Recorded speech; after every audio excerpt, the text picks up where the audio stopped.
Very good morning to all of you. Once again आप सभी का गुप्ता इंग्लिश क्लासेज में स्वागत है। और आज एक बहुत ही महत्वपूर्ण टॉपिक आपके सामने प्रस्तुत है।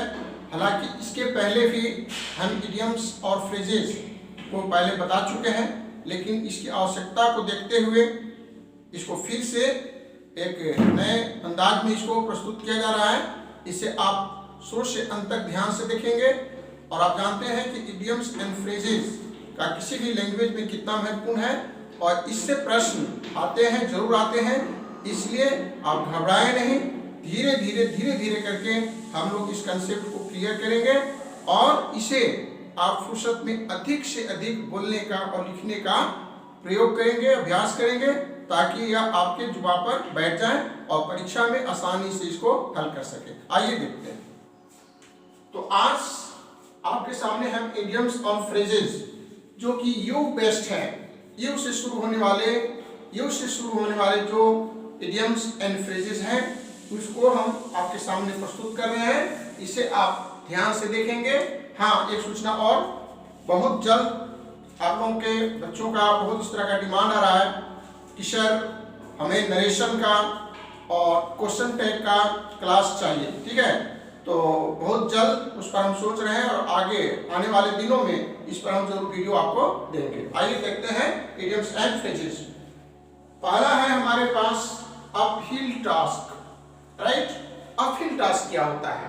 अपहिल टास्क का मतलब बहुत कठिन समस्या, बहुत जटिल समस्या को हम अपहिल टास्क के रूप में याद कर सकते हैं। आपके सामने कोई भी समस्या, चाहे देश के सामने, किसी समाज के सामने जो जटिल समस्याएं हैं, उसके लिए आप अपहिल टास्क का प्रयोग कर सकते हैं, है ना। आपके सामने जो प्रॉब्लम है, चाहे अनएम्प्लॉयमेंट का है, दहेज का है, या किसी भी तरह का टेररिज्म का है, जो भी समस्या है, उसको सब्जेक्ट के रूप में रखकर आप वहां पर अपहिल टास्क का प्रयोग करेंगे। आइए, इसका मतलब होता है डिफिकल्ट टास्क, कठिन काम, कठिन समस्या। वाक्य में इसका प्रयोग देखेंगे। The problem of solving the unemployment is an uphill task. Right, the problem of solving the unemployment, बेरोजगारी की समस्याओं को दूर करना क्या है? बहुत ही अपहिल टास्क है, बहुत डिफिकल्ट है, ऐसे समझिए। ठीक है, the problem of solving the unemployment is an uphill task. Right, इसे आप याद करें। Number 2, ups and down. Ups and down, up का मतलब ऊपर और डाउन का मतलब नीचे, ऐसा नहीं है, है ना। यहाँ पर एक विशेष अर्थ के रूप में इसका इस्तेमाल किया गया है, उसे समझेंगे। अप्स एंड डाउन का मतलब ऐसा व्यक्ति है जिसने अपने जीवन में बहुत उतार चढ़ाव देखे हैं, उसके लिए हम लोग इसका इस्तेमाल करते हैं। कोई भी व्यक्ति जब अपने जीवन में बहुत उतार चढ़ाव को देखता है, बहुत तरह की समस्याओं को फेस किया है, तो इसके लिए अप्स एंड डाउन का प्रयोग करते हैं। इसका मतलब होता है change in Fortune. Okay, my father, यहाँ पर आप ब्रदर भी लिख सकते हैं, सिस्टर भी लिख सकते हैं, और भी कुछ लिख सकते हैं। My father has seen many ups and down in his life. Right, my father has seen many ups and down in his life. ठीक है, ये समझ गए। अगला है under the rose. Under the rose, under the rose का मतलब क्या होता है, इसे आप ध्यान से समझें। अंडर द रोज का मतलब होता है गुप्त रूप से, लुके छिपे, सीक्रेटली, है ना। तो इसके लिए हम अंडर द रोज का प्रयोग कर सकते हैं। अंडर द रोज, हमारे बच्चे अपने अभिभावक माता पिता से छिपकर बहुत काम करते हैं, बहुत तरह के काम करते हैं, तो उसके लिए अंडर द रोज का इस्तेमाल कर सकते हैं। सीक्रेटली, गुप्त रूप से। ही मैरिड सोनी, उसके अभिभावक तैयार नहीं थे, इसलिए ही मैरिड सोनी under the rose, under the rose. Under the rose का मतलब होता है गुप्त तरीके से, लुक छिपकर।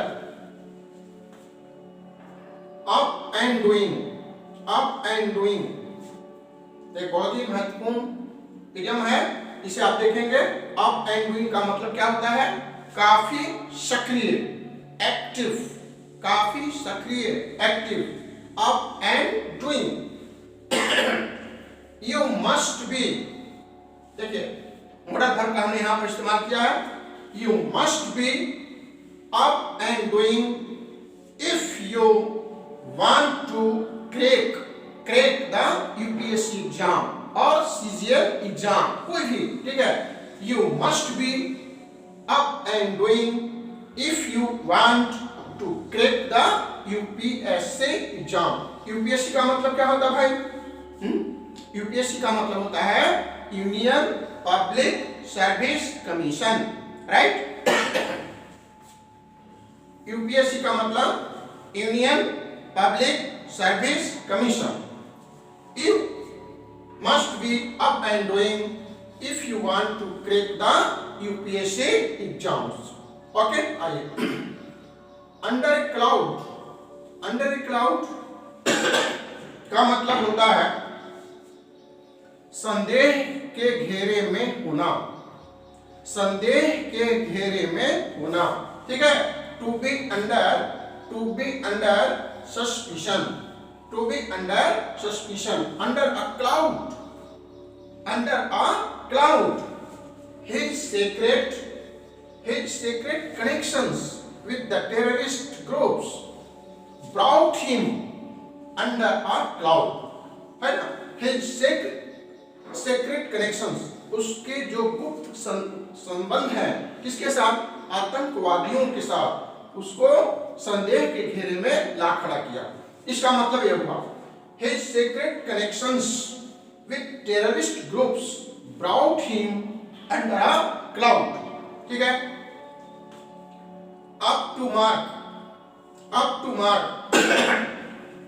जब हम अपने असाइनमेंट को, अपने क्लास वर्क को, अपने होमवर्क को अपने टीचर के पास बनाकर दिखलाते हैं, अगर वह बहुत ही अच्छा हुआ तो आपके सर क्या बोलते हैं? अप टू मार्क कहते हैं ना। तो इसी यही है अप टू मार्क।